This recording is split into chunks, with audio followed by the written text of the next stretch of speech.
Aren't you going to get annoyed by these all noises? There's not even really big bumps on the road.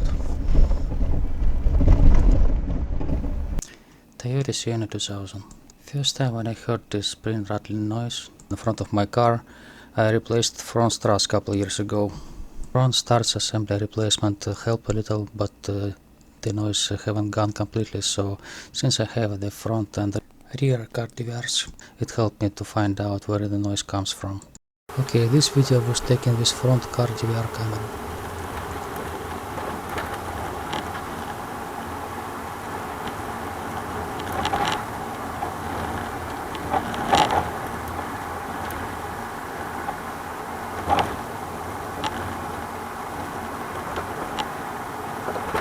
If you paid attention, there was just like bouncing spring noise.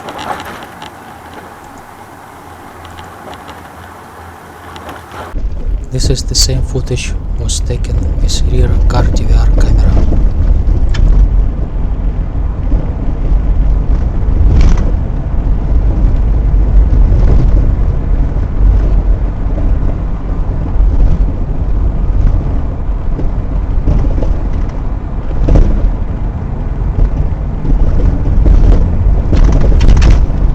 The noise from the rear camera is more distinguished.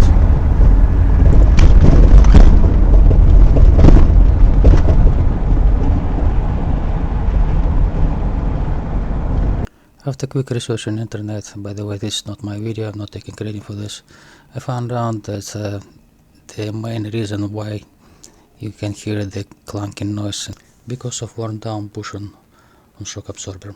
It doesn't cost much if you replace it by yourself. I looked no furthermore and just replaced rear shock absorbers. It is better to replace them in pair. As I have mentioned before, I have replaced front struts assemblies along with sway bar links. Comparison to front struts assembly, which requires left and right different assemblies, the rear shock absorbers are the same for both sides. I could buy them from AutoZone also, but I decided to get it from Amazon because it has better reviews. The package has come with extra hardware which you really don't need during the replacement to old shock absorber.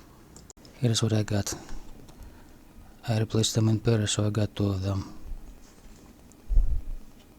Inside there is a shock absorber along with hardware.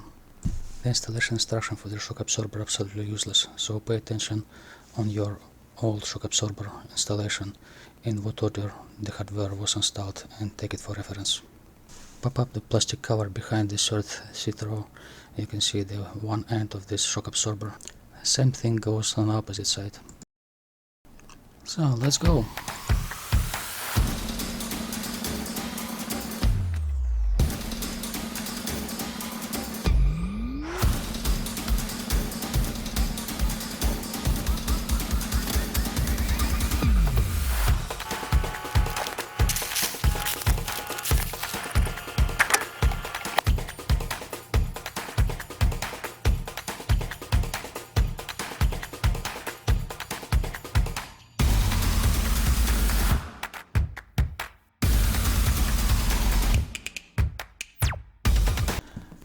After you unscrew lock nut, I recommend to use locking pliers to hold the axle because it's going to spin, and use the 40mm wrench to unscrew the second nut. I recommend you to lift up this seat to have better access to this area.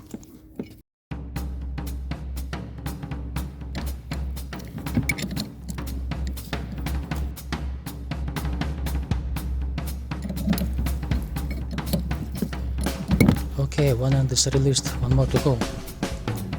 You may use same 14mm wrench.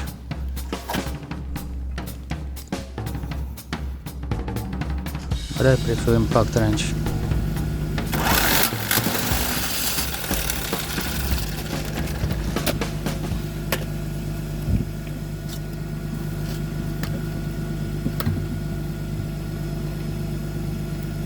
And as you can see, the bushing on the passenger side is not good already. I could never figure out what this spare part of hardware which comes with this shock absorber for, so I tried to match it to this stud where the shock absorber goes. It doesn't go anywhere. If you got one, just put it away. The good thing that push and diameter of this shock absorber which come is exact match. The new shock absorber is gas charged, so once you release it from this retainer, it's going to extend in full. The old shock absorber cannot extend in full. When I extend it manually, but once you compress it, it doesn't go back. You can see the old shock absorber is wet, means hydraulic fluid just leaked out. It's not working anymore. The difference between old and new shock absorbers in thickness and length actually doesn't create a problem and doesn't affect the performance. This shock absorber from KYB XLG twin tube design, which means it requires priming. The priming means you have to compress it and release 3 times for proper shock absorber functionality. Before hinging up the new shock absorber, I would recommend to clean up all residuals from the stud and spray it with brake cleaner. I removed both shock absorbers from my car. They cannot extend in full anymore, and as you can see, the bushing on the driver's side worn down to the metal, and this was the major reason of creating clunking noise in the rear of my car. When you hook up one end of a new shock absorber, the other end is not going to reach the through hole right away. You should set up this car jack under this spring assembly and lift it up all together. Let's go.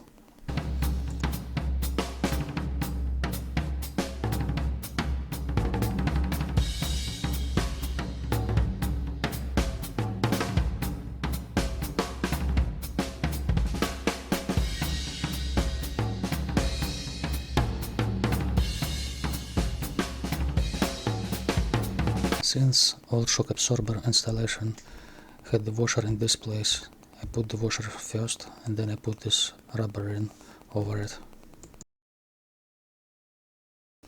Then the last washer goes on. Then I tied it with first nut.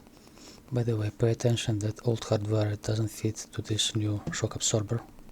What I meant to say that the thread is different. To avoid damaging of this rubber ring, do not ever tight first nut. When you finish with this, put this locking nut to hold the first one in place. Okay, let's finish this and then take care of another shock absorber on the driver's side, then get the road test. Using the same 40mm wrench, you need to tie up firmly the other end of shock absorber, but I prefer, of course, the impact wrench.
Problem solved, not just only with vibrations, which is really annoying, but also with third seat row, really crazy shaking when you're driving on the highway.